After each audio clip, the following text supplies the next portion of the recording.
Hallelujah. ഭൂമിയിലെ അധിപതികൾ, ഭൂമിയിലെ രാജാക്കന്മാരൊക്കെ ശക്തമായ ദിവസങ്ങളിൽ ദൈവത്തിനും ദൈവത്തിൻ്റെ അഭിഷക്തനായ യേശുക്രിസ്തുവിനും യേശുക്രിസ്തുവിൻ്റെ കാന്തയായ മണവാട്ടി സഭയ്ക്കുമെതിരെ ഭൂമിയിലെ രാജാക്കന്മാർ എഴുന്നേൽക്കുകയും അധിപതികൾ തമ്മിൽ ആലോചന കഴിക്കുകയും ചെയ്യുന്ന ഒരു കാലഘട്ടത്തിൻ്റെ ഏറ്റവും ഒടുവിൽ പാർക്കുന്ന ദൈവമക്കളായ നമുക്കിന്ന് പകൽ ഓടി വന്ന് ശരണം പ്രാപിക്കുവാൻ ഒരിടമുണ്ടെങ്കിൽ അത് യേശുവിൻ്റെ സന്നിധിയാണ്. നല്ലൊരു ഹല്ലേലൂയ പറഞ്ഞാട്ടെ.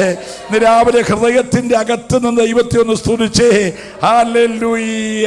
പ്രിയമുള്ളവരെ, കർത്താവിൻ്റെ സഭയ്ക്കെതിരെയുള്ള പോരുകൾ ലോകവ്യാപകമായി ശാന്തമായി പഠിക്കുന്ന ഒരാൾക്ക് വാർത്താമാധ്യമങ്ങളിലൂടെ പത്രങ്ങളിലൂടെയൊക്കെ കേൾക്കുന്ന വായിക്കുന്ന വാർത്തകളൊക്കെ കാണുമ്പോൾ നമുക്കറിയാം, ഏതു വിധേനയും എടുക്കപ്പെടാൻ പോകുന്ന സഭയെ, നിങ്ങൾ ശ്രദ്ധിച്ചെന്ന് ഞാൻ വിശ്വസിക്കുന്നു, എടുക്കപ്പെടാൻ പോകുന്ന സഭയെ, ഉൽപ്രാവണം ചെയ്യാൻ പോകുന്ന സഭയെ, ചിറകടിച്ചു പറന്നുയരുവാൻ പോകുന്ന സഭയെ, മണവാട്ടിയായി വലങ്കരം കൊടുത്ത് ചേർക്കപ്പെടാൻ പോകുന്ന സഭയെ ഭൂമിയിൽ ഏതു വിധേനയും ഇല്ലാതെയാക്കുവാൻ സഭകൾക്കകത്ത് നുഴഞ്ഞു കയറി, അത് പല വേഷങ്ങളിൽ രൂപങ്ങളിൽ കയറി അതിനെ ഇടിച്ചു കളയുവാൻ, ആത്മീയ സന്തോഷം കെടുത്തുവാൻ, ആത്മീയ ആരാധനയില്ലാതെയാക്കുവാൻ, അഭിഷേകത്തിൻ്റെ പകർച്ചയില്ലാതെയാക്കുവാൻ,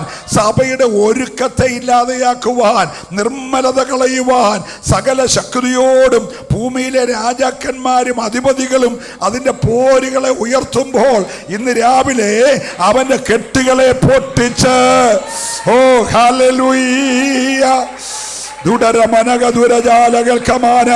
അഭിഷേകം ജ്വലിച്ചു വരേണ്ട പകലാണ് കേട്ടോ, ഒരുക്കപ്പെടേണ്ട പകലാണ് കേട്ടോ. ഓ ഹല്ലേലൂയ, ഞാൻ ദൈവത്തെ സ്തുതിക്കുന്നു.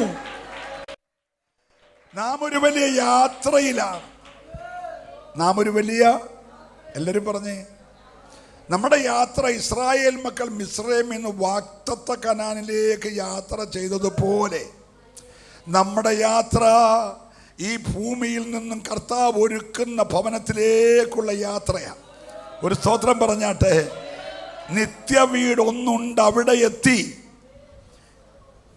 ദൈവം ശില്പിയായി നിർമ്മിച്ചതും അടിസ്ഥാനമുള്ളതുമായ ഭവനത്തിലെത്തി. കർത്താവിൻ്റെ മുഖം കണ്ട് ആരാധിപ്പാൻ വെമ്പൽ കൊള്ളുന്ന ഒരു മണവാട്ടി സഭ യാത്രയിലാണ്. പണ്ട് നമ്മുടെ വിശുദ്ധന്മാരൊക്കെ പാടി, സിയോൻ സഞ്ചാരി ഞാൻ, യേശുവിൽ ചാരി ഞാൻ ഓടുന്നു ക്രൂശിന്റെ പാതയിൽ. ഒരല്ലിയ പറഞ്ഞേ, നമ്മളെല്ലാം ഓട്ടത്തിലാണ്. ഓട്ടമോടി തികച്ച വിശുദ്ധന്മാരുടെ കാൽപാദങ്ങളെ പിന്തുടരുകയാ. ഓടിത്തികച്ച ഭക്തൻ പറഞ്ഞു, ഞാൻ എൻ്റെ ഓട്ടം ഓടി തികച്ചു. ഒരല്ലിയ പറഞ്ഞേ, നമ്മൾ ഓട്ടക്കളത്തിൽ ഓടുമ്പോൾ തിരുവെടുത്ത് പറയുകയാണ്, സഹോദരന്മാരെ, ഞാൻ ദൈവത്തിൻ്റെ മനസ്സലിവ് ഓർപ്പിച്ച് നിങ്ങളെ പ്രബോധിപ്പിക്കുന്നത് നിങ്ങൾ ബുദ്ധിയുള്ള, എല്ലാവരും പറഞ്ഞേ, ആരാധന പലതുണ്ട്. ബുദ്ധിയുള്ള ആരാധനയുണ്ട്, ബുദ്ധിയില്ലാത്ത ആരാധനയുണ്ട്, ജഡത്തിലെ ആരാധനയുണ്ട്, സ്വയമായി ഉണ്ടാക്കിയെടുക്കുന്ന ആരാധനയുണ്ട്. എന്ന ദൈവമക്കളുടെ ആരാധന എന്ന് പറയുന്നത്, ഓ ഹല്ലേലൂയ, നമ്മുടെ ശരീരങ്ങളെ ജീവനും വിശുദ്ധിയും ദൈവത്തിന് പ്രസാദമുള്ള യാഗമായി സമർപ്പിക്കുക. ഒരു നല്ല ഹല്ലേലൂയ പറഞ്ഞാട്ടെ. ഹല്ലേലൂയ. ആരാധന എന്ന് പറയുമ്പോൾ കയ്യടി മാത്രമല്ല, ആരാധന പാട്ട് മാത്രമല്ല, ആരാധന അന്യഭാഷ മാത്രമല്ല, ആരാധന സങ്കീർത്തന വായന മാത്രമല്ല, ആരാധന പ്രസംഗം മാത്രമല്ല. ചിലപ്പോൾ നമ്മൾ പറയണ്ട, ഇനി നമുക്കൊന്ന് ആരാധിക്കാം. വാസ്തവത്തിൽ രാവിലെ ഇവിടെ കയറി വന്നപ്പോൾ മുതൽ ആരാധനയാണ്. ഇനി ആശീർവാദം പറയുന്നത് വരെ ആരാധനയാ. ആരാധന പാട്ട് പാടുമ്പോൾ മാത്രമല്ല, ആരാധന പ്രസംഗിക്കുമ്പോൾ മാത്രമല്ല. വാസ്തവത്തിൽ ആരാധന എന്ന് പറഞ്ഞാൽ എന്താ? നിങ്ങളെ തന്നെ യാഗമാക്കുകയാ. ആ വാക്യം നമുക്ക് പരിചിതമാ. സഹോദരന്മാരെ, ഞാൻ ദൈവത്തിന്റെ മനസ്സലിവോർപ്പിച്ച് നിങ്ങളെ പ്രബോധിപ്പിക്കുന്നത് നിങ്ങൾ നല്ല ബുദ്ധിയുള്ള ആരാധനക്കാരായി നിങ്ങളുടെ ശരീരങ്ങളെ ജീവനും ഓരല്ലിയ പറഞ്ഞേ, നിങ്ങളുടെ ശരീരങ്ങളെ ജീവനും വിശുദ്ധിയും ദൈവത്തിന് പ്രസാദമുള്ള ആരാധന കഴിഞ്ഞു പോകുമ്പോൾ അകത്തൊരു ആത്മസംതൃപ്തി വേണം, ഒരു സാറ്റിസ്ഫാക്ഷൻ വേണം. എനിക്കിന്ന് പകൽ വിശുദ്ധിയോടെ ജീവനോടെ എൻ്റെ ദൈവത്തെ പ്രസാദിപ്പിക്കാൻ കഴിഞ്ഞു. നമ്മുടെ ആരാധന ആര് പ്രസാദിക്കണം? ലൈവ് ധാരാളം പ്രിയപ്പെട്ടവർ കണ്ടുകൊണ്ടിരിക്കുകയാണ്. അവരൊക്കെ ഭവനങ്ങളിൽ ഇരുന്ന് രാത്രിയൊക്കെ വളരെ അമേരിക്കയിലൊക്കെ നല്ല രാത്രി സമയമാണ്. അവർ ആരാധനയ്ക്കായി നമ്മുടെ ലൈവിനകത്തുണ്ട്. അവർക്കൊക്കെ പറയാനുള്ളൊരു കാര്യമുണ്ട്. നമ്മുടെ ആരാധനയ്ക്കകത്ത് പുറപ്പെടുന്ന ദൈവശക്തി അവരിലേക്കെല്ലാം ഒരു ജീവൻ പകരുവാൻ. ഹല്ലേലൂയ. ആരാധിക്കുന്നവൻ ഈ ലോകത്തിന് അനുരൂപരാകരുത്, അല്ലാത്തവർക്കാരുമാകാം. ഹലോ, ജീവനും വിശുദ്ധിയും ദൈവത്തിന് പ്രസാദമുള്ള യാഗം കഴിക്കുന്നവൻ ഈ ലോകത്തിന് അനുരൂപരാകരുത്. പിന്നെ അവൻ എന്ത് ചെയ്യണം? നന്മയും പൂർണ്ണതയുമുള്ള, ഒരു സ്തോത്രം പറഞ്ഞേ, നന്മയും പൂർണ്ണതയുമുള്ള ദൈവത്തിൻ്റെ ഇഷ്ടമിന്നതെന്ന് ഒന്ന് തിരിച്ചറിഞ്ഞിട്ട് മനസ്സ് പുതുക്കി രൂപാന്തരപ്പെട്ട് ദൈവത്തെ ആരാധിക്കണം. ഇന്ന് രാവിലത്തെ ആരാധനയും മനസ്സിനൊരു വലിയ പുതുക്കമുണ്ടാകണം. ഓ, ഞാൻ ദൈവത്തെ സ്തുതിക്കുകയാണ്. ഭക്തൻ പറഞ്ഞു, നീ പോന്ന വഴിയിൽ നശിപ്പിക്കാനുള്ള പോരുകളുണ്ട്. സിയോനിലേക്കുള്ള യാത്രയിൽ സിയോനിലെത്തും മുമ്പേ വഴിയിൽ വെച്ച് നശിപ്പിച്ച് കളയാൻ നിൽക്കുന്ന വ്യാപാരമുണ്ട്. ഇറങ്ങി പുറപ്പെട്ടത് 600,000 പേരെണ്ണപ്പെട്ടു. അവർ വഴിയിൽ വെച്ച് ദൈവത്തോട് മറുത്തു, ദൈവത്തോട് മത്സരിച്ചു, ദൈവത്തിൻ്റെ അഭിഷക്തന്മാർക്ക് വിരോധമായി നിന്നു, ശുശ്രൂഷകളെ ചോദ്യം ചെയ്തു, ദൈവത്തിൻ്റെ പ്രവൃത്തിയോട് മറുത്തു മത്സരിച്ചു. ഫലം മന്ന മുടക്കിയില്ല. സ്തോത്രം പറഞ്ഞില്ല. മന്ന മുടക്കിയില്ല, കാട നിർത്തിയില്ല, വെള്ളം കുറച്ചില്ല, പ്രൈസ് ദി ലോർഡ്. മേഘം മാറിയില്ല, അഗ്നിത്തൂണ് മാറിയില്ല. പക്ഷേ വഴി വെച്ച് തീർന്നു. അക്കരയ്ക്ക് പോയില്ല. പക്ഷെ രണ്ടുപേര് പറ്റി നിന്നു. അവര് വാഗ്ദത്ത കനാനിൽ പ്രവേശിച്ചു. നിങ്ങളുടെ യാത്രയിൽ വഴിയിൽ വെച്ച് നശിക്കരുത്. ഈ ഓട്ടം ഓടി അങ്ങ് ചെന്നെത്തണമെന്ന് ആഗ്രഹിക്കുന്നവരുണ്ടെങ്കിൽ അവർ രാവിലെ ദൈവത്തെ ഒന്ന് ആരാധിച്ചേ. എന്തിനാണ് ഈ ഉപവാസം? എന്തിനാണ് ഈ പ്രാർത്ഥന? എന്തിനാണ് ഈ ഉഷ്ണമുള്ള വേനലുള്ള ചൂടേറിയ സമയത്ത് കുടല് കരിഞ്ഞിരിക്കുന്ന ഒറ്റ ലക്ഷ്യമേ ഉള്ളൂ, വഴിയിൽ വെച്ചു നശിക്കരുത്. സന്തോഷ ദൈവത്തെ സ്തുതിച്ചേ. നീ വഴിയിൽ വെച്ചു നശിക്കാതിരിപ്പാൻ. Hallelujah. Praise the Lord. Praise the Lord. ഇവിടെ ചുംബിച്ച് ഒരുപാട് പേരെ കാണാൻ കഴിയും. എല്ലാം ഒന്നും ഞാൻ വിവരിക്കുന്നില്ല. ലൂക്കോസിന്റെ സുവിശേഷം 7-ാം അധ്യായം 37-38 വാക്യങ്ങൾ വേഗം ഒന്ന് വായിക്കാം. പാപിയായ ഒരു സ്ത്രീ അവൻ പരീശന്റെ വീട്ടിൽ ഭക്ഷണത്തിനിരിക്കുന്നത് അറിഞ്ഞ് ഒരു വെൺകൽ ഭരണി പരിമള തൈലം കൊണ്ടുവന്നു. പുറകിൽ അവന്റെ കാൽക്കൽ കരഞ്ഞുകൊണ്ട് അവന്റെ കാൽക്കൽ കരഞ്ഞുകൊണ്ട് നിന്ന് കണ്ണുനീർ കൊണ്ട് അവന്റെ കാൽ നനച്ചു തുടങ്ങി. തലമുടി കൊണ്ട് തുടച്ചു. കാല ചുംബിച്ചു. തൈലം പൂശി. ഒരു ഹല്ലേലൂയ പറഞ്ഞേ. ഒരു ധനാഢ്യനായ മനുഷ്യന്റെ വീട്ടിൽ യേശുവിനെ ക്ഷണിച്ചിരിക്കുകയാണ് ഒരു നേരത്തെ ആഹാരത്തിന്. അവനൊരു പരീശനായ മനുഷ്യനാണ്, ദേശത്ത് അറിയപ്പെടുന്ന ഒരു ധനാഢ്യനാണ്. യേശു ആ വീട്ടിൽ ചെന്നു. പക്ഷേ ഒരാതിഥ്യ മര്യാദ അവൻ കാണിച്ചില്ല. ക്ഷണിച്ചിട്ട് വന്നതാ, വലിഞ്ഞു കയറി വന്നതല്ല. ക്ഷണിച്ചിട്ട് വന്ന കർത്താവിനെ ഓടിച്ചെന്ന് കൈകൊടുത്ത് ഒരു വന്ദനം പറഞ്ഞില്ല, ചുംബനം ചെയ്ത് സ്വീകരിച്ചില്ല, കാല് കഴുകാൻ വെള്ളം കൊടുത്തില്ല. ഒന്നും ചെയ്തില്ലെങ്കിലും കർത്താവ് തിരിച്ചൊന്നും പറയാതെ ആ സ്വീകരിച്ച വീട്ടിൽ വന്ന് ഇരിക്കുമ്പോൾ ആ പട്ടണത്തിലെ പാപിനിയായൊരു സ്ത്രീ, ഒരല്ലേലൂയ പറഞ്ഞാട്ടെ, ഹല്ലേലൂയ. എല്ലാം തികഞ്ഞവനാണ് ഈ പരീശനായ മനുഷ്യൻ. ന്യായപ്രമാണത്തെ തലനാരിഴ കീറി പഠിക്കുകയും പഠിപ്പിക്കുകയും പ്രമാണിക്കുകയും ചെയ്യുന്ന, ആഴ്ചയെ 3 വട്ടം ഉപവസിക്കുന്ന, ലഭിക്കുന്നതിനെല്ലാം പ്രസാരം കൊടുക്കുന്ന, എല്ലാ ആരാധനയും മുടങ്ങാതെ പങ്കെടുക്കുന്ന, ഹാല്യ സമയത്ത് വഴിയിലാണെങ്കിലും പട്ടണത്തിലാക്കിയാലും കൃത്യസമയത്ത് പ്രാർത്ഥിക്കുന്ന ഈ വലിയ മനുഷ്യൻ എല്ലാം തികഞ്ഞവനാന്നുള്ള ധാരണയിലാണ് യേശുവിനെ ക്ഷണിച്ചത്. അതുകൊണ്ട് അവൻ കരഞ്ഞില്ല, ചുംബിച്ചില്ല, കൈകൊടുത്തില്ല, വന്ദനം ചെയ്തില്ല. പക്ഷേ പ്രിയമുള്ളവരെ, പാപിനിയായ ഒരു സ്ത്രീ ഹല്ലേലൂയ, യേശുവിൻ്റെ മുമ്പിൽ വരാൻ അവക്ക് യോഗ്യതയില്ലാത്തതുകൊണ്ട് യേശുവിൻ്റെ പിൻപിൽ വന്നു നിന്നിട്ട് യേശുവിനെ യഥാർത്ഥമായി കാണുമ്പോഴാണ് ഒരു മനുഷ്യന് പാപബോധം ഉണ്ടാകുന്നത്. സഭാഹോള് കണ്ടാൽ പാപബോധം വരത്തില്ല, സൂട്ടിട്ട ഉപദേശിയെ കണ്ടാൽ പാപബോധം വരത്തില്ല, ഡോക്ടറേറ്റുള്ള പാസ്റ്റേഴ്സിനെ കണ്ടാൽ പാപബോധം വരത്തില്ല, പാട്ട് കേട്ടാൽ പാപബോധം വരത്തില്ല. എങ്ങനെയാണ് പാപബോധം വരുന്നത്?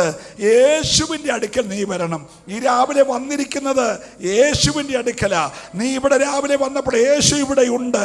അവൻ്റെ സന്നിധിയിൽ വരുമ്പോൾ നീ ആരാന്ന് ബോധ്യപ്പെടും. അവൻ്റെ മുമ്പിൽ നിൽക്കാൻ യോഗ്യതയുള്ളൊരു വളരെ കുറവാ കേട്ടോ. അവൾ പുറകിൽ നിന്നിട്ട്, അവിടെ പേര് കണ്ടോ, പട്ടണത്തിലെ പാപി. നമ്മുടെ ഈ ആരാധന പട്ടണത്തിലെ പാപികൾ വിടുവിക്കപ്പെടണം. എത്ര പേർക്ക് സന്തോഷമുണ്ട്?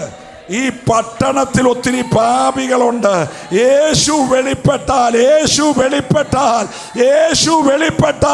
പട്ടണത്തിലെ പാപികൾ ഓടി വരുമെന്ന് വിശ്വസിക്കുന്നവര്,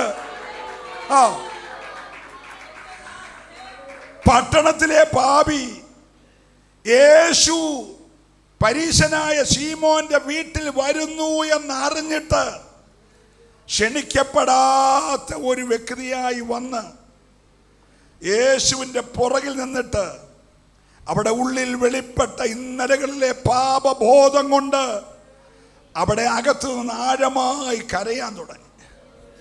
അവിടെ കണ്ണുനീര് യേശുവിൻ്റെ കാലിൽ വീണു. ഹല്ലേലൂയ പറഞ്ഞേ, നല്ല സ്തോത്രം പറയണം. യേശുവിൻ്റെ കാലിൽ വീണു. അന്നൊക്കെ യഹൂദന്മാരുടെ വീട്ടിൽ ഒരാൾ ഗസ്റ്റായിട്ട് വന്നാൽ അവരുടെ വീടിൻ്റെ മുറ്റത്ത് നല്ല പുൽത്തകിടികളുണ്ട്. കൃത്യമായ അളവിൽ മുറിച്ചു മാറ്റി നല്ല ഷോയ്ക്ക് നിർത്തുന്ന പുൽത്തകിടികൾ വളരെ വൃത്തിയാക്കിയിട്ടിരിക്കുന്ന. വളരെ ഗസ്റ്റായിട്ട് വരുന്ന ആളുകളൊക്കെ ആ പുൽത്തകിടിയിൽ റൗണ്ടിൽ കസാറയൊക്കെ ഇട്ട് ആ നിലത്തെ ഡെറിയൊക്കെ വിരിച്ച് അതിൻ്റെ അറ്റത്തൊരു തലയണയൊക്കെ വെച്ച് ആ തലവണയിലോട്ട് കൊടുങ്കൈ കുത്തി നീണ്ട് കിടന്നുകൊണ്ട് മുൻപിരിക്കുന്ന തൻ്റെ ഓഡിയൻസിനോട് സംസാരിക്കുന്ന, ഏറ്റവും അതിഥിയായി വന്നിരിക്കുന്ന ആൾ മറ്റുള്ളവരോട് സംസാരിക്കുന്ന രീതിയുണ്ട്. അപ്പോൾ പുറകെ വന്ന് കാക്കൽ കരഞ്ഞു എന്ന് പറയുമ്പോൾ യേശു ഇങ്ങനെ നീണ്ട് നിവർന്ന് കിടക്കുകയാണെന്നുള്ള ഒരു ചിന്ത നിങ്ങളുടെ മനസ്സിൽ ഇരിക്കട്ടെ. ഹല്ലേലൂയ. കൊടുങ്കൈയൊക്കെ കുത്തി ക്ഷണിക്കപ്പെട്ട അതിഥിയുടെ വീട്ടിൽ ഇങ്ങനെ സംസാരിച്ചിരിക്കുമ്പോൾ മുൻപിൽ വരാൻ കഴിയാത്ത സ്ത്രീ കാലിൻ്റെ അവിടെ നിന്നുകൊണ്ട് കരയാൻ തുടങ്ങി. കണ്ണുനീരുകൊണ്ട് കാല് നനച്ചു എന്ന് പറഞ്ഞാൽ നിർത്തിയെന്ന് എഴുതിയിട്ടില്ല കേട്ടോ. പാപബോധമുള്ളവനെ ആരും കരയിപ്പിക്കണ്ട, അവൻ്റെ കണ്ണിൽ ആരും ഗ്ലിസറിൻ പുരട്ടി കരയിപ്പിക്കണ്ട. അവൻ്റെ പാപബോധം അവനെ കരയിപ്പിക്കും. ഇന്ന് രാവിലെ കണ്ണുനീരോടെ വിതയ്ക്കുന്നവനാണ് ആർപ്പോടെ കൊയ്യുന്നത്. ഈ രാവിലെ നിന്റെ ഉള്ളിൽ ഒരു പാപബോധത്തിൻ്റെ കണ്ണുനീരുണ്ടെങ്കിൽ സ്വർഗം നിന്നെ ഇന്ന് രാവിലെ ശുദ്ധീകരിക്കുന്ന പകല. ഇവിടെ വന്ന പാട്ടും ആരാധനയും പ്രസംഗമൊക്കെ നന്നായി വരുവാണെങ്കിൽ ഒന്ന് ഒരുങ്ങാമെന്ന് വിചാരിച്ചല്ല. ഇവൾ ഒരുക്കിയ തൈലവുമായിട്ടാണ് വന്നത്. സ്തോത്രം പറഞ്ഞ് ഒരു വെങ്കൽ ഭരണി നിറച്ച് സ്വച്ഛജടമാംസി തൈലം. അന്നത്തെ കാലത്ത് യൂദ വിലയിട്ടത് 300 വെള്ളിക്കാശ്. ഒരല്ലേ പറഞ്ഞ് യേശുവിനെ വിറ്റത് 30 വെള്ളിക്കാശിനാണ്. പക്ഷെ ഇവള് കൊണ്ടുവന്ന തൈലത്തിന് 300 വെള്ളിക്കാശ് വില. പ്രൈസലോ. 30 വെള്ളിക്കാശ് കൊണ്ട് രക്തനിലമെന്നറിയപ്പെടുന്ന അക്കൽദാമ വിലക്ക് മേടിച്ചെങ്കിൽ 300 വെള്ളിക്കാശിൻ്റെ വില നിങ്ങൾക്ക് മനസ്സിലാകാൻ ഊഹിക്കാനുള്ളതേ ഉള്ളൂ. ഇവൾ പാപിനിയാണെങ്കിലും വന്നത് അവസരം കിട്ടിയാൽ. ശീമോന്റെ വീട്ടിലാണ്, ക്ഷണിക്കപ്പെടാത്ത ആളാണ്, അവസരം കിട്ടണമെന്ന് സാധ്യതയില്ല. പക്ഷെ അവസരം കിട്ടിയാൽ എനിക്ക് അവൻ്റെ കാൽക്കൽ ഒന്ന് കരയണം. കരഞ്ഞിട്ട് സ്ത്രീകൾ ഏറ്റവും വിലമതിക്കുന്ന അവരുടെ മുടി അതഴിച്ചിട്ട് ആ കാല് തുടയ്ക്കണം. കണ്ണീര് കൊണ്ട് കഴുകണം, മുടി കൊണ്ട് തുടയ്ക്കണം. എന്നിട്ട് എൻ്റെ മുഖം കൊണ്ട് ആ കാലൊന്ന് ചുംബിക്കണം. അവൾ ആഗ്രഹിച്ചു വന്നത് നടന്നു. ഇന്ന് രാവിലെ ആഗ്രഹത്തോടെ ആരാധനയ്ക്ക് വന്ന എത്ര പേരുണ്ട്? ഹല്ലേലൂയ. ഈ രാവിലെ വന്ന മറ്റൊരു ബിസിനസ്സും നമുക്കില്ല കേട്ടോ. എനിക്ക് എൻ്റെ നാഥൻ്റെ സന്നിധിയിൽ ഒന്ന് കരയണം. എനിക്ക് അവൻ്റെ കാലൊന്ന് തുടയ്ക്കണം, അവൻ്റെ കാലൊന്ന് ചുംബിക്കണം. വഴിയിൽ വച്ച് നശിക്കാതിരിപ്പാൻ പുത്രനെ ചുംബിപ്പീൻ. ഹല്ലേലൂയ. ഞാൻ ദൈവത്തെ നന്ദിയോടെ സ്തുതിക്കുകയാണ്. അവളുടെ കയ്യിലുള്ള സ്വച്ഛ ജഡ മാംസ തൈലത്തിൻ്റെ ഭരണി അവൾ പൊട്ടിച്ചു. ഒരു ശകലം മിച്ചം വെക്കാതെ. നമ്മളൊക്കെ സ്പ്രേ ഒക്കെ ഉപയോഗിക്കുന്നവരാണ്. നമ്മൾ വളരെ സൂക്ഷിച്ച ഒരു ട്രിപ്പ് നമ്മുടെ ദേഹത്തൊക്കെ അടിക്കുന്നത്. കാരണം തീർന്നാൽ ഭയങ്കര വിലയാണ്. അതുകൊണ്ട് വളരെ സൂക്ഷിച്ചേ അടിക്കത്തുള്ളൂ. പക്ഷേ ഇവൾ ഒട്ടും മിച്ചം വെച്ചില്ല കേട്ടോ. ഈ 300 വെള്ളിക്കാശ് വിലയുള്ള ഈ സ്വച്ഛജട മാംസി തൈലത്തിൻ്റെ വെങ്കൽ ഭരണി, ആ ഭരണിക്ക് തന്നെ വലിയ വില കേട്ടോ. വെങ്കൽ ഭരണി പൊട്ടിച്ചിട്ട് മുഴുവൻ അവൻ്റെ കാക്കൽ ഒഴിച്ചു. ഇന്ന് രാവിലെ നീ കൊണ്ടുവന്ന ആരാധന ഒട്ടും മിച്ചം കൊണ്ടുപോകല്ലേ കേട്ടോ. ബാക്കി നാളെ ഉണ്ടല്ലോ എന്ന് പറഞ്ഞ് വെച്ചേക്കരുത്. ഇന്ന് പകൽ കൊണ്ടുവന്നത് അവൻ്റെ കാക്കൽ പൊട്ടിച്ചൊഴിച്ച് നീ അവനെ ചുംബിച്ച് ആരാധിക്കാൻ തയ്യാറായാൽ, ഓ ഞാൻ ദൈവത്തെ സ്തുതിക്കുകയാണ്. ഹല്ലേലൂയ. ഇതെല്ലാം നമ്മുടെ ക്ഷണിക്കപ്പെട്ട ശീമോൻ ഭവനത്തിനകത്തിരുന്ന് ഇങ്ങനെ ദൂരെ കാഴ്ച കാണുകയാണ്. അപ്പോൾ അവന് മനസ്സിലിങ്ങനെ ചിന്തിക്കുകയാണ്, ഞാൻ വിളിച്ചത് വളരെ മാന്യനായ ഗുരുവായ ശ്രേഷ്ഠനായ യേശുവിനെയാണ്. പക്ഷേ ഇദ്ദേഹം ഇത്രയും നല്ല ശ്രേഷ്ഠനായിരുന്നെങ്കിൽ കാലെ തൊട്ടതാരാണ്, കാലെ പിടിച്ചതാരാണ്, കാലയിൽ കരഞ്ഞതാരാന്നൊക്കെ ഒന്ന് വിവേചിച്ചിട്ട് അവളെ മാറ്റി നിർത്തിയേനെ. എന്നെപ്പോലെ മാന്യനായ ഒരാളുടെ വീട്ടിൽ ഇതുപോലെ ക്ഷണിക്കപ്പെട്ട മാന്യനായ വ്യക്തി വന്ന് കാലയെ പിടിച്ച് കരയുന്നവൾ ആരാന്നൊന്ന് വിവേചിച്ചിരുന്നെങ്കിൽ എന്നൊക്കെ ഉള്ളത്തിൽ ചിന്തിക്കുകയാണ്. പ്രൈസലോ. ഞാൻ വിശുദ്ധനും അവൾ പാപിമാന്നൊക്കെ പറഞ്ഞ് വന്നവളെ വിലയിരുത്തിക്കൊണ്ടിരിക്കുക. യേശു ഇത് ഉള്ളത്തിൽ അറിഞ്ഞു. ഒരു ഹല്ലേലൂയ പറഞ്ഞേ.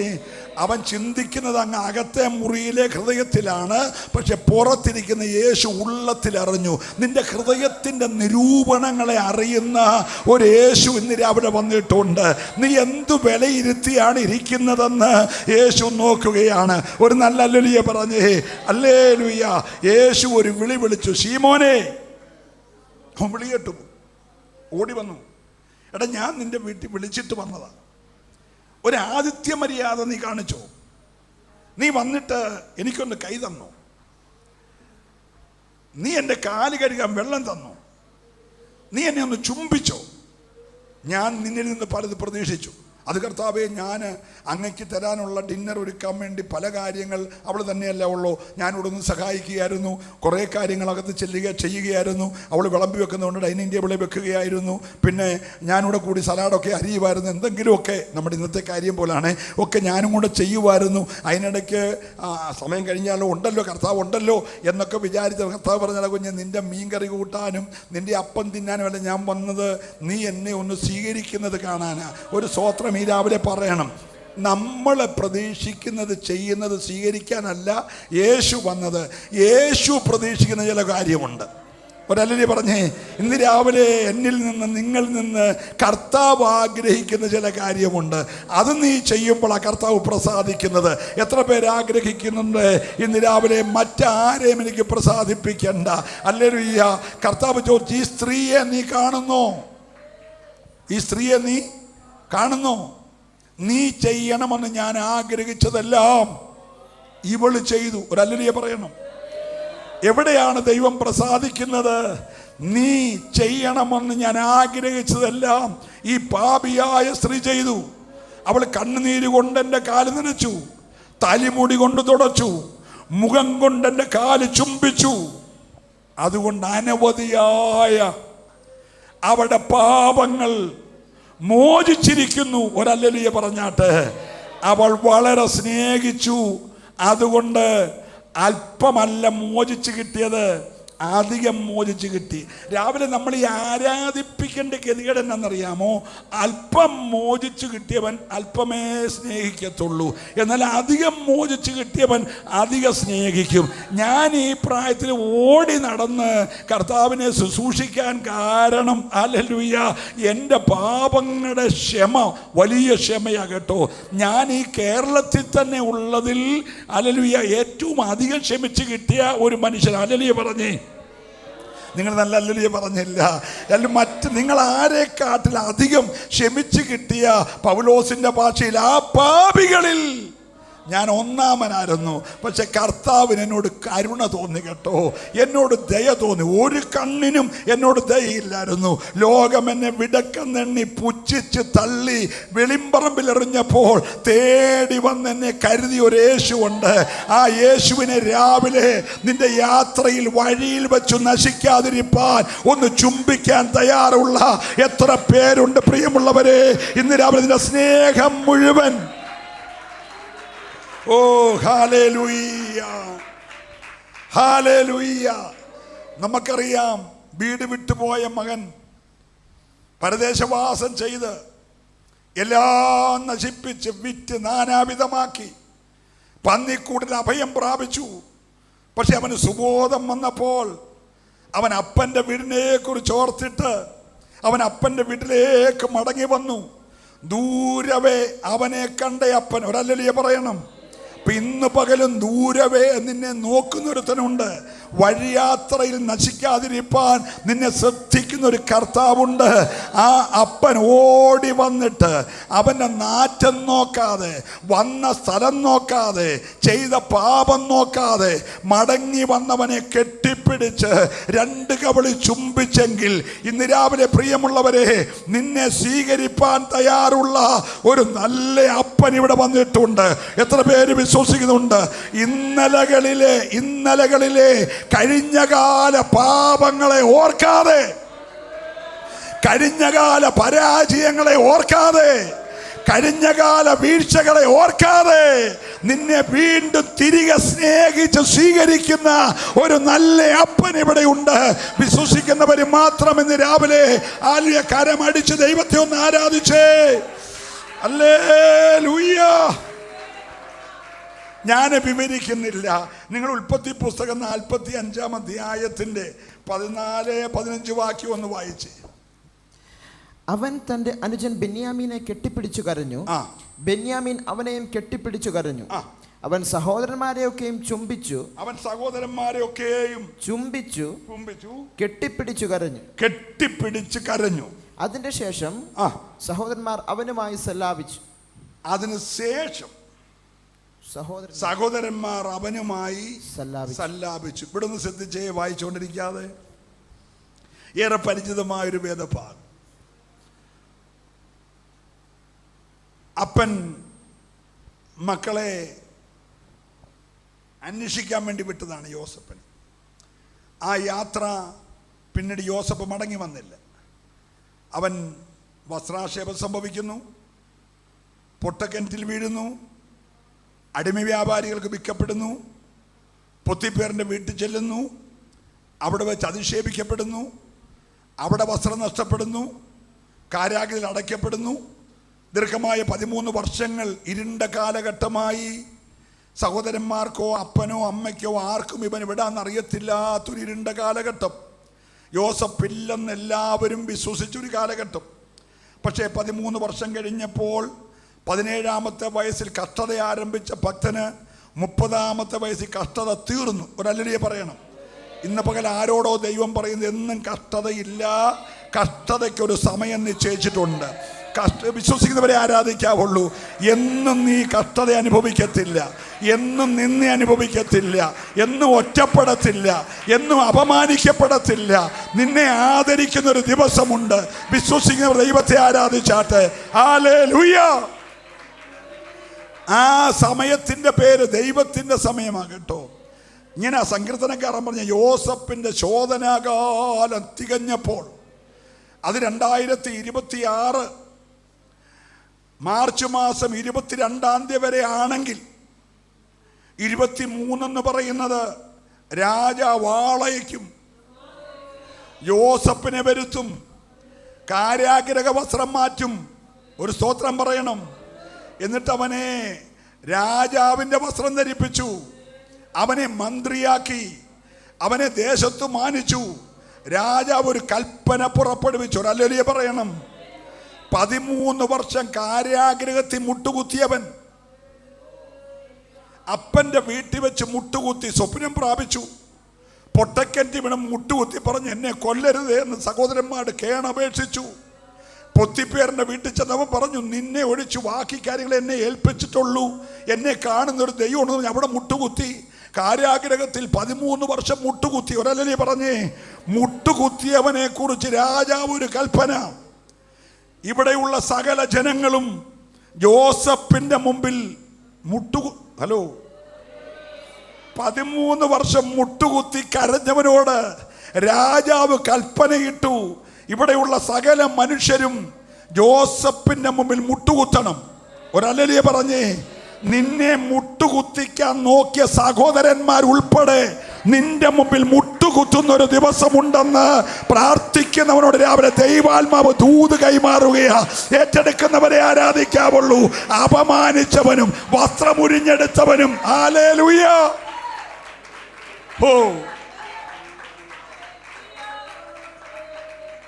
ഈ ഇടയന്മാർക്കൊക്കെ ഒരു തലേക്കെട്ടുണ്ട് കേട്ടോ. യോസഫിന്റെ മുമ്പിൽ വന്നപ്പോൾ തലേക്കെട്ടടിച്ചു, മുട്ടുകുത്തി. പൊത്തിപ്പേറിന്റെ ഭാര്യ രാജ്യത്തെ വലിയ മനുഷ്യന്റെ ഭാര്യ, പക്ഷെ അവളും വന്ന് എന്ത് ചെയ്തു? മുട്ടുകുത്തി. സ്വോത്രം പറഞ്ഞേ, കള്ളക്കഥ മെനഞ്ഞുണ്ടാക്കി. ഭവനത്തിനകത്തിരുന്നുകൊണ്ട് കള്ളക്കഥ മെനഞ്ഞുണ്ടാക്കി. അത് പരസ്യമായി മീഡിയയിലൊക്കെ ഇട്ട് അപമാനിച്ച യോസഫിന്റെ മുമ്പിൽ ഈ പൊത്തിപ്പേറിന്റെ ഭാര്യ വന്ന് മുട്ടുകുത്തി. നീ കൃപയിൽ നിന്നാൽ അപമാനിച്ചവരും അവഹേളിച്ചവരും അപവാദം പറഞ്ഞവരും നിന്റെ മുമ്പിൽ മുട്ടുകുത്തുന്ന ഒരു ദിവസമുണ്ടെന്ന് ഈ രാവിലെ ദൈവാത്മാവ് ദൂത് പറഞ്ഞാൽ ഏറ്റെടുക്കാൻ കരുത്തുള്ളവരുണ്ടെങ്കിൽ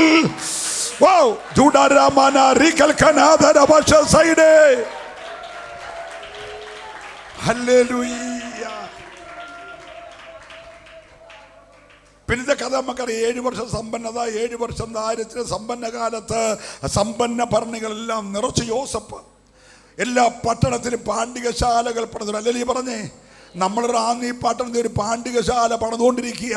ഇതിനെന്നറിയാമോ, ഇപ്പോൾ ഇച്ചിരി നന്മയുള്ളപ്പോൾ നിറച്ചിട്ട് ക്ഷാമകാലം വരുന്നുണ്ട്. ആർക്കും പ്രവർത്തിച്ചു കൂടാൻ കഴിയാത്ത വലിയ രാത്രി വരുന്നുണ്ട്. അന്ന് വരുന്നവർക്ക് വിളമ്പിക്കൊടുക്കാൻ, പകർന്നു കൊടുക്കാൻ ഈ പട്ടണത്തിന് നടുക്കെ ഒരു പാണ്ഡികശാലയായി ഈ സഭയെ ദൈവം വളർത്തുമെന്ന് ഉറപ്പുള്ളവരുണ്ടെങ്കിൽ അവരെ കരമടിച്ച് ദൈവത്തെ ആരാധിച്ച് ഈ സഭ ഈ പട്ടണ നടുക്ക് ഒരു പാണ്ഡികശാലയായി ഉയരുകയോ. ഹല്ലേലൂയ. യോസഫ് മിസ്രൈമിലെ സകല പട്ടണങ്ങളിലും 2 പ്രാവശ്യം സന്ദർശിച്ചു. പ്രധാന പട്ടണങ്ങളെല്ലാം വലിയ പാണ്ഡികശാലകൾ പണിതു. അവനാ സമ്പന്നത കാലത്തെല്ലാം നിറച്ചു. ക്ഷാമകാലം വന്നപ്പോൾ ഒരു വാക്യം എന്നെ വളരെ ബലപ്പെടുത്തിയ വാക്യമാണ്. ഭൂതലത്തിലെങ്ങും ക്ഷാമമുണ്ടായി. ഒരല്ലേ പറഞ്ഞേ. പിന്നെ ഹൊർമൂസ് കടലിടുക്ക് അടച്ചെന്ന്, അതടച്ചാൽ എണ്ണ ഇങ്ങോട്ട് വരത്തില്ലെന്ന്, എണ്ണ വന്നില്ലെങ്കിൽ വണ്ടിയൊന്നും ഓടത്തില്ലെന്ന്, വണ്ടി ഓടിയില്ലെങ്കിൽ പ്ലെയിനൊന്നും പറക്കത്തില്ലെന്ന്, പ്ലെയിൻ പറഞ്ഞില്ല റെയിനൊന്നും ഓടത്തില്ലെന്ന്, ഒന്നുമില്ലെങ്കിൽ ആഹാരമൊന്നും വരത്തില്ലെന്ന്, അല്ലെങ്കിൽ ഗ്യാസിൻ്റെ തെർമൽ പ്ലാന്റിൽ ബോംബിട്ടാൽ അവിടുന്ന് ഗ്യാസ് വരത്തില്ലെന്ന്.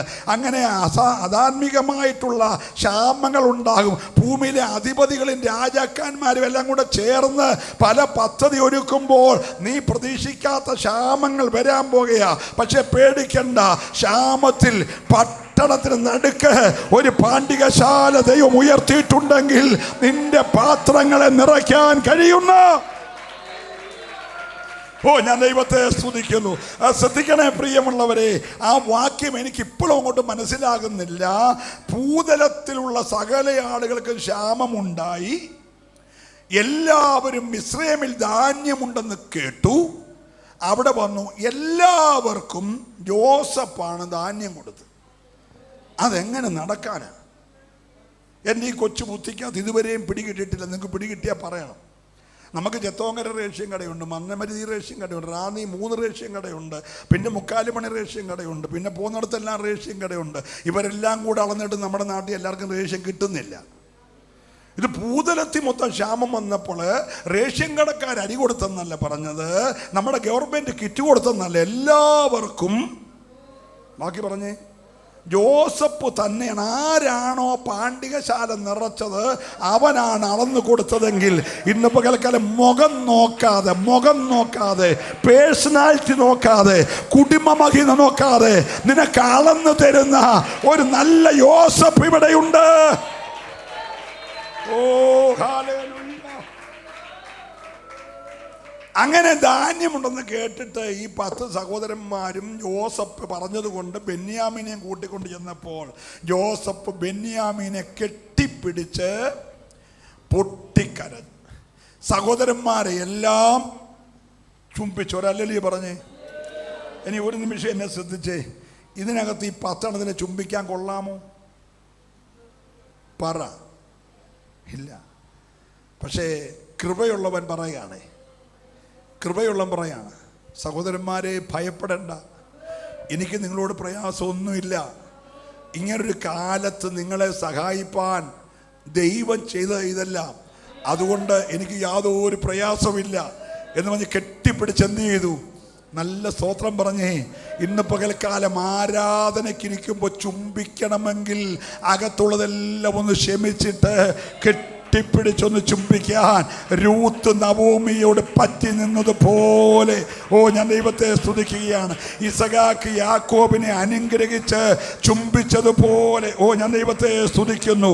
ഏശാവ് യാക്കോബിനെ കണ്ടപ്പോൾ ദീർഘമായ 22 വർഷത്തെ പിണക്ക് വിട്ട് കെട്ടിപ്പിടിച്ച് യാബോക്കിന്റെ കടവ് കടന്നു വന്നവനെ ചുംബിച്ചതുപോലെ ഇന്ന് രാവിലെ ദൈവത്തിന്റെ പൈതലെ വഴിയിൽ വെച്ച് നശിക്കാതിരിപ്പാൻ പുത്രനെ ചുംബിക്കുവാൻ ദൈവാത്മാവ് ദൂത് പറയുകയാ. ഏറ്റെടുക്കുന്നവര് മാത്രം ദൈവത്തെ ഒന്ന് സ്തുതിച്ചാട്ടെ. ഹല്ലേലൂയ. അവൻ കോപിച്ചിട്ട് വഴിയിൽ വെച്ച് നശിക്കാതിരിപ്പാൻ ഈ യാത്രയിൽ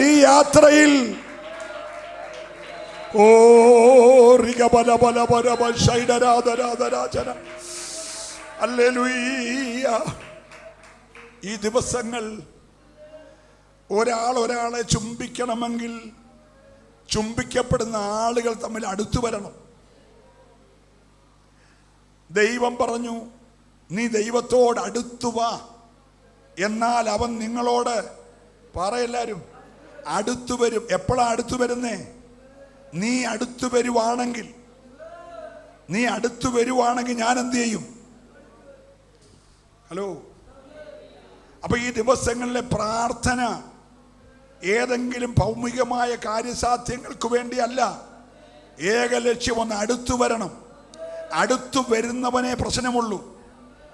അടുത്തു വന്നപ്പോൾ കത്തുന്ന തീ എന്തെന്ന് കാണാൻ അടുത്തു വന്നപ്പോൾ ദൈവം പറഞ്ഞു, മോശെ അടുക്കരുത്.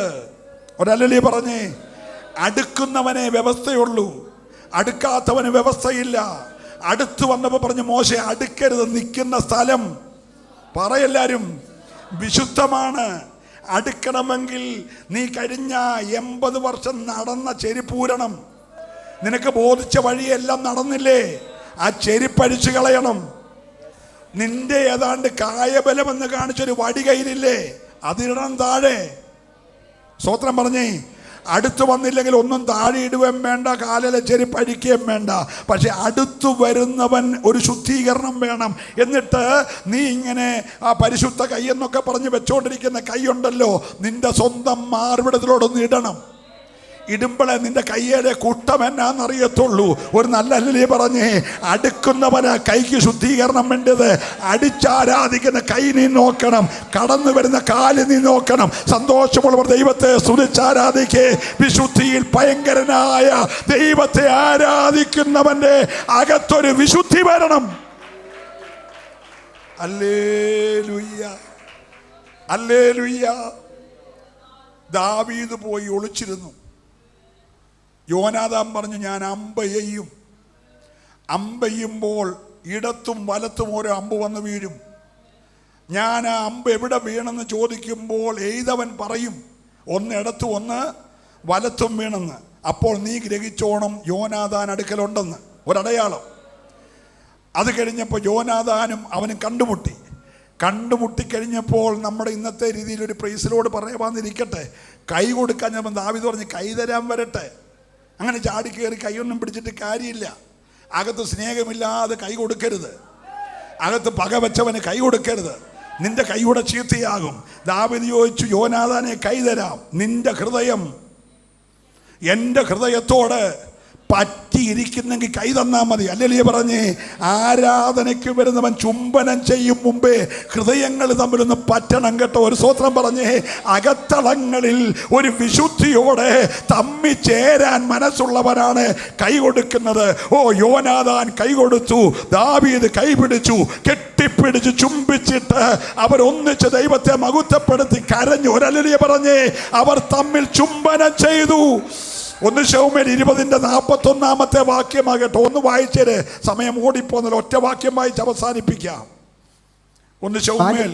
ബാല്യക്കാരൻ പോയ ഉടനെ ദാവീദ് തെക്ക് വശത്ത് നിന്ന് എഴുന്നേറ്റ് വന്ന് 3 പ്രാവശ്യം സാഷ്ടാംഗം വീണ്ടും നമസ്കരിച്ചു. അവർ തമ്മിൽ ചുംബനം ചെയ്ത് കരഞ്ഞു. ദാവീദോ ഉച്ചത്തിൽ കരഞ്ഞുപോയി. ഒരല്ലേ പറഞ്ഞേ, ഈ ചുംബനം ചെയ്യുമ്പോ തന്നെ അകത്തൊരു ഭയങ്കര വിടുതൽ നടക്കും കേട്ടോ. ഹല്ലേലൂയ. വിശുദ്ധന്മാർക്ക് ഒരു അനുഗ്രഹിക്കപ്പെട്ട ശുശ്രൂഷയുണ്ട്. കർത്താവിൻ്റെ തിരുമേശയൊക്കെ അങ്ങോട്ട് കഴിയുന്ന ഉടനെ ആ വിശുദ്ധന്മാരുടെ സംസർഗം എന്നുള്ള പാട്ടൊക്കെ അങ്ങോട്ട് പാടി ആരാധിക്കുമ്പോൾ സഹോദരന്മാർ തമ്മിലും സഹോദരിമാർ തമ്മിലും എന്ത് ചെയ്യും? ചുംബനം ചെയ്യും. ചുംബന സമയത്ത് പോക്കറ്റിൽ കൈയിട്ടുകൊണ്ട് മൊബൈലെ പിടിച്ചിറങ്ങിപ്പോകുന്നവരൊക്കെ ഉണ്ട്. സ്തോത്രം. അത് അവരുടെ ശീലം, അവർക്ക് ചുംബിക്കാനുള്ള മനസാക്ഷിയില്ല. പക്ഷെ നീ ദൈവസന്നിധി വരുമ്പോൾ ഹൃദയങ്ങൾ തമ്മിൽ പറ്റിയിരിക്കുന്നെങ്കിൽ കർത്തൃമേശിന്ന് പകരം ഇല്ലെങ്കിലും ഒരു ചുംബനം ചെയ്തു പോകുന്നേ വളരെ നല്ലതാണ് കേട്ടോ. ഹല്ലേലൂയ. ചുംബനം ചെയ്തിട്ട് കെട്ടിപ്പിടിച്ച് കരഞ്ഞു. ഒരല്ലേ പറഞ്ഞേ, വഴിയിൽ വെച്ച് ദാവീദിനെ വഴി വെച്ച് കൊല്ലാൻ ശൗൽ അണിയറയിൽ ആയുധം മെനയുകയാണ്. അവൻ കുന്തത്തിൻ്റെ മൂർച്ച കൂട്ടിക്കൊണ്ടിരിക്കുക. അവൻ കുന്തത്തിൻ്റെ മൂർച്ച കൂട്ടുമ്പോൾ 2 സ്നേഹിതന്മാർ തമ്മിൽ, ചതിവില്ലാത്തവർ തമ്മിൽ കെട്ടിപ്പിടിച്ച് ചുംബനം ചെയ്തെങ്കിൽ ഇന്ന് രാവിലെ സ്നേഹിത സഹോദരി, വഴിയിൽ വെച്ച് നശിക്കാതിരിപ്പാൻ ഇന്ന് രാവിലെ പുത്രനെ ഒന്ന് ചുംബിപ്പാൻ എത്ര പേർക്ക് സന്തോഷമുണ്ട്? എൻ്റെ യേശുവിനെ ഒന്ന് അടുത്ത് സ്നേഹിപ്പാൻ. Hallelujah, hallelujah. ഞാൻ എൻ്റെ വാക്കുകൾക്ക് വിരാമം കുറിക്കുമ്പോൾ ഈ യാത്ര നിത്യതയിൽ കൊണ്ടെത്തിക്കുന്നത് വരെ വഴിയിൽ വെച്ച് നശിക്കരുത്. അധിപതികളും രാജാക്കന്മാരുമൊക്കെ നിന്നെ വഴി വെച്ച് നശിപ്പിക്കാൻ അണിയറയിൽ കുരുക്കുകളും കെണികളും തന്ത്രങ്ങളും മൂർച്ചയുള്ള അമ്പ് ചെയ്യാൻ തയ്യാറാക്കി ഇരുട്ടത്ത് മറഞ്ഞിരിക്കുമ്പോൾ അവൻ്റെ കെണിയിലും കുടുക്കിലും നീ അകപ്പെടാതിരിക്കണമെങ്കിൽ ഇന്ന് രാവിലത്തെ ആരാധനയിൽ നീ യേശുവിനെ ഒന്ന് ചുംബിച്ചേ. ഓ ഹല്ലേലൂയ. ദിബരമനബലവശ്. യൂദയുടെ ചുംബനമല്ല, ഓർപ്പയുടെ ചുംബനമല്ല. യഥാർത്ഥമായി ഹല്ലേലൂയ യോവാബ് അബ്നേരിനെ ചുംബിച്ചു. നിങ്ങൾക്കറിയാമോ? യോവാബ് അബ്നേരിനെ ചുംബിച്ചു. ചുംബിക്കുമ്പോൾ തന്നെ കയ്യിൽ നിന്ന് യോവാബിന്റെ വാള് അബ്നേരിന്റെ വയറ്റിൽ കൂടെ കയറിപ്പോയി. അങ്ങനെ ചുംബിക്കുന്നവരുണ്ട്. യൂദാ കർത്താവിനെ ചുംബിച്ചു. പല നമുക്കറിയാം. ഓർപ്പ അമ്മായിയമ്മയെ ചുംബിച്ചു. ആ ചുംബനമല്ല, ജോസഫ് സഹോദരന്മാരെ ചുംബിച്ചതുപോലെ ഒരല്ലിയ പറഞ്ഞേ, ഓ മുടിയനായ പുത്രനെ പിതാവ് ചുംബിച്ചതുപോലെ ഇന്ന് രാവിലെ നമുക്ക് യേശുവിനെ ഒന്ന് ചുംബിക്കുവാൻ അവൻ നിന്റെ അടുക്കലുണ്ട്.